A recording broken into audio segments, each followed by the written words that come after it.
yang saya kritik di sini, support system-nya nggak jalan. Tapi ini juga bagian dari kelihayan dari pelaku child grooming. Pelaku child grooming itu salah satu kuncinya dia dalam keberhasilan dia men-child itu adalah isolasi. Dia mengisolasikan korbannya itu, mengisolasi maksudnya gini, memutus. Ingat dalam Aurel, dia sampai harus dengan orang tuanya, pisah. Bahkan ketika dalam ceritanya memutuskan mau menikah, ada di kisah itu kan, dia mau dipaksa menikah sama si pelaku. Dan membalik persepsi bahwa sebenarnya kamu dimanfaatin orang tua itu ya. Iya, kamu sudah bisa kok mandiri. Dia memanipulasi di situ, itu yang saya bilang isolasi, memutus relasi dengan orang yang akan melindungi si korban. Pelaku itu pintar sekali.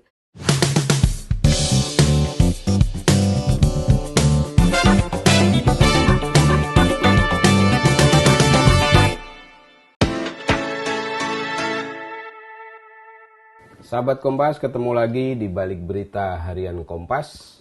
Kali ini kita akan ngobrolin hal yang lagi banyak diperbincangkan orang, yaitu terbitnya buku secara gratis oleh Aurelie yang berjudul Broken Strings. Nah, ini isinya banyak orang tidak kuat membaca sampai selesai. Dan di sini sudah hadir Mbak Sonya Helen Sinombor, wartawan Desumaniora yang sangat akrab dengan isu-isu anak, perempuan, dan hal-hal yang melingkupinya. Kita akan melihat sebenarnya ini bisa dilihat sebagai fenomena apa, Mbak Sonya? Fenomenanya fenomena kekerasan terhadap anak. Iya. Kalau dalam bahasa di dunia aktivis itu fenomena gunung es. Bahasa laporan juga fenomena gunung es. Tapi ini realita, kalau saya menyebutnya ini fenomena gunung es itu realita kehidupan masyarakat dari zaman dulu sudah ada. Hanya sekarang itu menjadi tren ketika banyak orang speak up. Ketika banyak orang meng-up itu, ini loh, saya ini korban. Saya ini penyintas, survivor. Kita sedang bicara tentang anak. Nah, anak ini kerentanannya banyak kan. Ketika di grooming, dideketi, dikasih dibangun hubungan emosional. Nih, grooming ini kan adalah proses membangun emosi, hubungan emosi. Tingkatannya kan gini, makanya kan grooming. Dibangun dulu, dideketi, dibangun emosi, dibikin nyaman, dibikin seneng, dibikin merasa sesuatu, saya ini dihargai, dilindungi, dipuji apalagi. Lalu dia naik pada tingkatan dia percaya, oh orang ini baik terhadap aku, orang ini memberi saya semacam spesial. Nah, tadi grooming itu menjadikan seorang anak itu merasa spesial dibanding dengan yang lain. Nah, dari dia sudah berhasil, emosinya dia dipegang, dia naik nih. Anak percaya kan? Nah, disitulah dia bangun ketergantungan. Disitulah manipulasi, eksploitasi jalan. Ya, dalam kasus Aurelie juga gitu ya. Dia kan tidak percaya diri, korban perundungan di sekolah. Iya, dia dimanfaatkan situasi dia. Di lingkungannya juga dia ngerasa kesepian. Nah, terus kan hadir ibunya gitu kan. Hadir seseorang yang nungguin dia. Perhatiin banget. Apalagi dia dijanjikan toh. Betul. Wah, mau jadi orang terkenal nih. Dijagain loh selama syuting-syuting. Iya, dan pola-pola itu juga diterapkan dengan bentuk yang lain oleh pelaku-pelaku child grooming ini ya. Modus-modus ya. Kalau dalam bahasa kejahatan tuh modus. Ya. Modusnya itu dia sistematis. Ini kan juga terjadi karena ada relasi yang tidak imbang ya antara pelaku dan korban. Nah, bagaimana kemudian kita bisa mengantisipasi agar ini setidaknya berkurang lah kalau tidak hilang? Karena ini seperti disebut tadi udah lama terjadi. Kita juga sempat ada kasus misalnya seorang pemuka agama gitu yang menikahi anak-anak di bawah umur gitu. Itu gimana Kak Sonya ngeliat strateginya lah gitu? Strateginya. Nah, ini yang kurang. Saya bilang sebelum kita mencegah sebenarnya kita bisa deteksi. Itu satu jalan ya, preventif. Preventif itu adalah Harus ada deteksi. Jadi harus ada kemampuan untuk melihat, ini kok mulai aneh. Terus sebenarnya sudah bisa langsung kita deteksi ini sudah bisa langsung kita preventif. Misalnya orang tua, kok ada orang yang sangat super dekat dengan anaknya. Iya. Harusnya dia curiga dong. Apalagi anaknya di bawah umur ya. Anak di bawah umur hati-hati ya. Kadang-kadang orang bilang, dia udah 17 tahun. 17 tahun tuh masih anak-anak loh. Betul. Usia KTP emang 17 tahun. Tapi Undang-Undang Perlindungan Anak, bahkan Undang-Undang Perkawinan, 19 tahun. Ya ini masih fase transisi ya. Iya. Disebut anak udah terlalu gede, disebut dewasa masih terlalu kecil gitu. Tapi ya. back to Aureli, dia 15 tahun loh. Betul, jauh di bawah itu. Jauh, umurnya masih sangat muda. Bocah ya. Sehingga sebenarnya pencegahan tadi kita tidak sedang menyalahkan ya. Iya. Tapi upaya untuk strategi kita supaya itu jangan kena gitu itu memang dimulai dari keluarga. Keluarga itu selalu kita katakan sebagai benteng pertama, garda pertama untuk melindungi anak-anak. Ya kan anak itu lahir dari keluarga ya. Oke. Sehingga mencegahnya gimana kalau Faik tanya, kok nyegahnya gimana? Ya itu perhatian orang tua itu harus ada. Even anak itu mau berkreasi dengan apa dia ya, anak kan punya kemampuan berbeda-beda, seni atau apapun. Tapi ini bergantung pada orang tuanya. Mampukah orang tua melihat itu anak saya ini sedang kemana? Ada ketidakberesan. Ada ketidakberesan. Ya memang untuk promosi, Aureli kan untuk dapat sebuah karir. Masih kecil kan? Ya waktu itu. Si pelaku yang dia tulis itu kan membantu dia di situ kan. Tapi kan orang tua juga harus peka dong ada imbalan apa yang dicari di balik itu.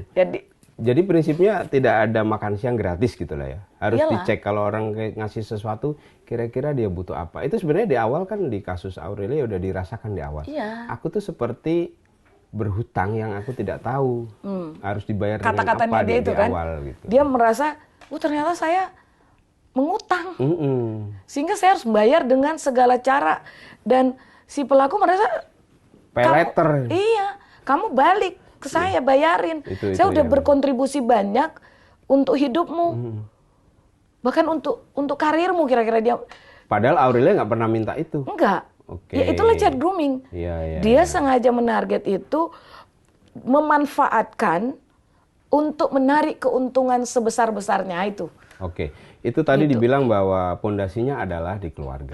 Sementara di kita tidak semuanya keluarga itu ideal. Paling tidak dalam pengertian mampu untuk mendeteksi ada hal-hal yang tidak beres terjadi pada anaknya. Nah, dalam situasi seperti itu, ketika keluarga itu tidak ideal seperti itu, siapa yang kemudian bisa bergerak untuk mencegah adanya child grooming ini? Support sistemnya kan harusnya ada. Keluarga itu tidak mungkin kecuali dia tinggal tengah hutan.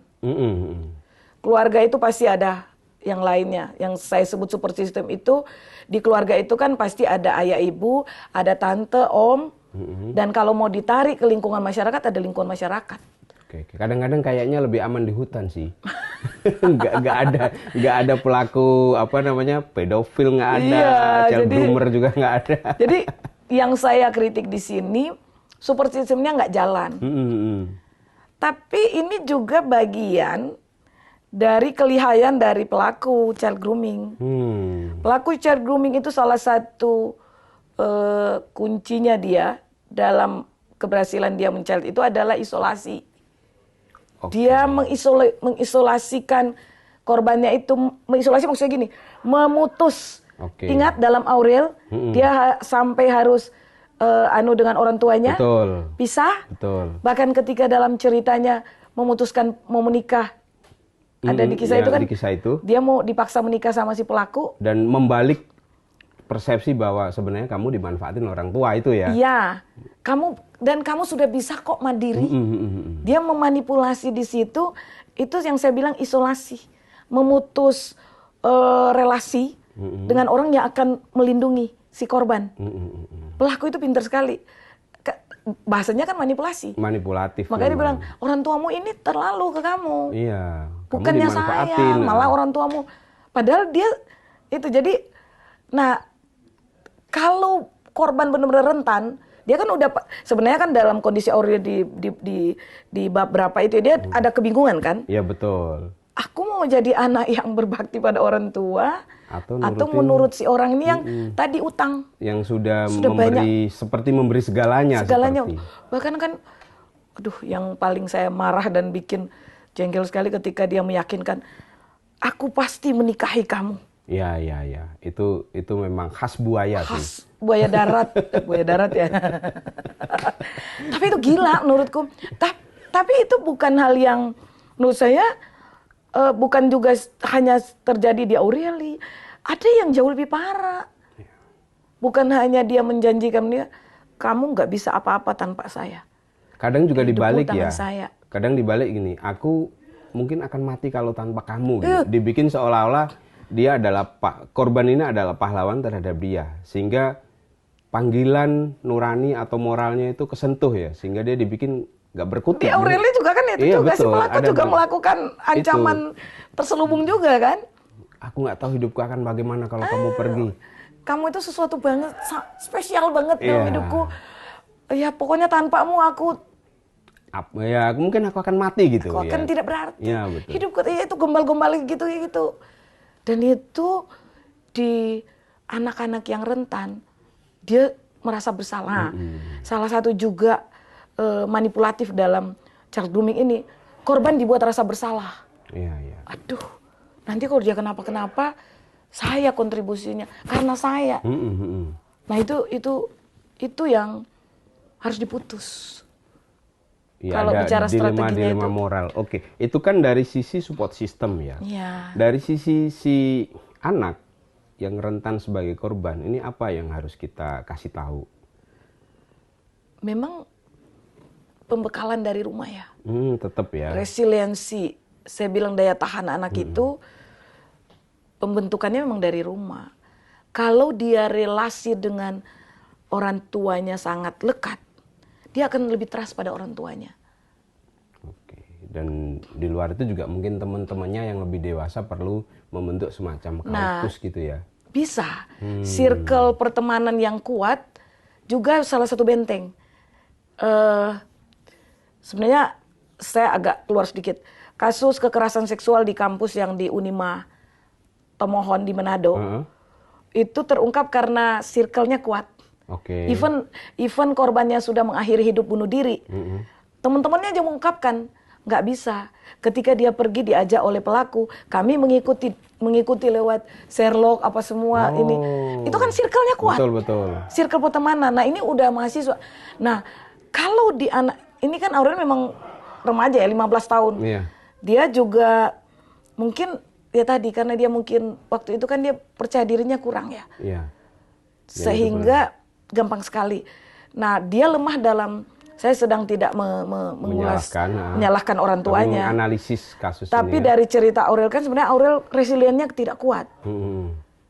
Resilient, daya tahan dia untuk menghadapi cobaan ya. Saya bilang tawaran, grooming tadi dengan bertahan bersama ibunya kan yang ayahnya kemudian ada kan hadir setelah itu kurang kuat.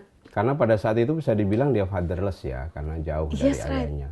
Oke. Dan itu kemudian menimbulkan inner child wound, luka pada diri anaknya. Sekarang kayaknya mulai sembuh karena rapuh. Saya bilang kan sebenarnya dia rapuh anak ini. Dalam situasi ketika dia mengalami child grooming, dia rapuh. Maka kalau tadi Faik tanya, gimana supaya anak itu kuat? Emang dari kecil harus dilatih. Orang tua itu harus menyiapkan anaknya. Tidak bisa lagi orang tua, ya biarin dia tumbuh. Anak-anak zaman sekarang apalagi gen alpha ya. Kalau kita tidak tuntun dia akan lebih cepat mendengarkan segala arahan AI sekarang kan. Iya. Dan pelaku-pelaku itu jangan ngincer ya. Dan dikasih love bombing. Jangan salah loh, grooming paling terbesar sekarang ada di digital, media sosial. Kalau anak kehilangan eksistensi dirinya yang tidak dibangun dari kecil, mudah sekali. Saya membahasakan rapuh ya. Bukan salah anak itu.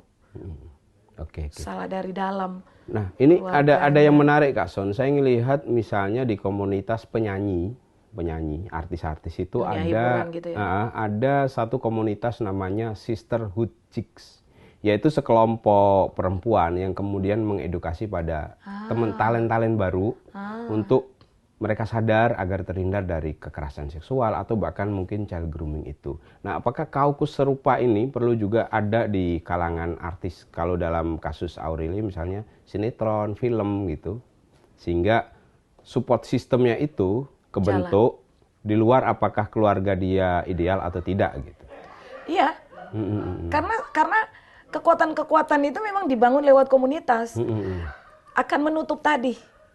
Mungkin saja dia di rumah, dia rapuh saat dia keluar dari rumah. Tapi ketika dia bertemu dengan komunitas yang tepat, yang mensupport dia secara penuh ya. Dan memberikan dia alarm-alarm. Jadi tidak hanya support itu kan, kamu maju, lu hebat. Tapi juga me-warning dia, kayaknya orang yang dekat dengan kamu ini mulai berbahaya deh. Iya. Nah, yang circle itu menjadi tadi saya bilang, menjadi filter. Iya. Sekaligus membentengi dia. Sehingga sebelum dia jatuh, sebelum dia jatuh, masuk jerat si pelaku, udah ditolong lebih dulu oleh circle-nya. Itu justru itu yang kita dorong. Iya, itu dalam kasus Aureli mungkin ada ibu-ibu itu ya yang akhirnya narik dia. Ya kan hadir. Tapi itu sudah by accident, kebetulan gitu. Dan itu kalau dibilang di perjalanan udah sangat betul. jauh ya. Udah jauh. Perjalanannya kita nggak bilang too late ya, tapi udah jauh. Mestinya dengan itu tadi kaukus tadi bisa lebih awal. Dari awal, kalau ketika dia masuk di industri hiburan tadi, di dunia artis gitu, ada ketemu circle community yang tadi yang dibilang Faik tadi itu, dia sangat terbantu. Ada yang paling tidak watch ya, yang mata yang lihat, ini kayaknya Aurel ini mulai dimanfaatin deh. Kan masih muda, mungkin ada yang, nah di komunitas itu juga bagus kalau ada yang lebih senior, yang apalagi, biasanya di komunitas itu banyak juga yang survivor loh. Iya.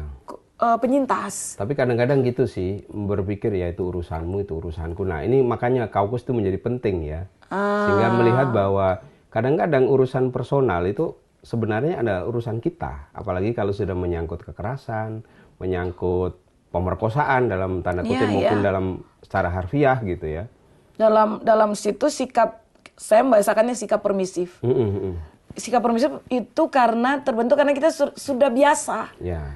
Di masyarakat kita, cuma gitu doang. Ada normalisasi ya. Iya, karena kemudian kita merasa biasa, normalisasi. Gitu aja. Dulu ada teman saya bilang, cuma di gitu aja kok tersinggung. Oh, nggak bisa begitu sekarang ya? Nggak bisa, di sweet-sweet. Ya, cuma dikatain, emang salah kalau aku bilang cantik ke itu? Motifnya apa dulu? Motifmu apa? Waktu lu bilang cantik, kelihatan kok. Iya. Oke. Gitu, jadi kita harus cegah supaya jangan terus berlangsung normalisasi dan sikap permisif ini. Caranya ya edukasi. Oke Kak Sonya. Gitu. Oke, sahabat Kompas, itu tadi obrolan seru sekali soal child grooming bersama Kak Sonya. Kita ikutin terus perkembangan di balik berita harian Kompas, dan untuk melihat berita-berita yang berkualitas, bermutu, dan enak untuk dibaca, jangan lupa langganan Kompas ini. Sampai ketemu di edisi berikutnya. Dah.